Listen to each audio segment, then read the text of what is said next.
ഫേസ്ബുക്കിൽ friend request അയക്കും, പിന്നീട് ചാറ്റിങ്ങിലൂടെ സൗഹൃദം, ഒടുവിൽ പ്രണയക്കെണി. ഇത്തരം ബിരുദന്മാരെക്കുറിച്ച് പലപ്പോഴും നമ്മൾ കേൾക്കാറുണ്ട്.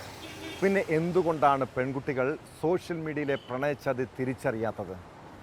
ഫേസ്ബുക്ക് വഴി പരിചയപ്പെട്ട ഇടുക്കി സ്വദേശിനിയായ യുവതിയെ പീഡിപ്പിച്ച കഥ അറിഞ്ഞാൽ മനസ്സിലാകും പ്രണയച്ചതിയുടെ അപകടം.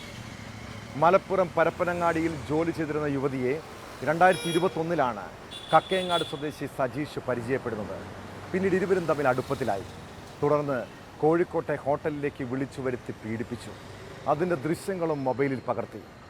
2023 അയാൾ യുവതിയെ വീണ്ടും ബന്ധപ്പെടുന്നു. പഴയ ദൃശ്യങ്ങൾ സുഹൃത്തുക്കൾക്ക് അയച്ചു കൊടുക്കുമെന്ന് പറഞ്ഞ് ഭീഷണിപ്പെടുത്തി വീണ്ടും പീഡനം. ഇതുകൊണ്ടും തീർന്നില്ല. ഈ ദൃശ്യങ്ങൾ കാണിച്ച് യുവതിയുടെ പല വിവാഹാലോചനകളും ഇയാൾ മുടക്കി. അങ്ങനെ സഖി കെട്ടതോടെ യുവതി പരാതി നൽകി. കേസിൽ പ്രതി സജീഷിനെ പോലീസ് അറസ്റ്റ് ചെയ്തു. ഇതുപോലുള്ള കെണികളിൽ വീണാൽ ജീവിതം തന്നെ തകരുമെന്ന് പെൺകുട്ടികൾ മനസ്സിലാക്കണം. സൂക്ഷിച്ചാൽ ദുഃഖിക്കേണ്ട.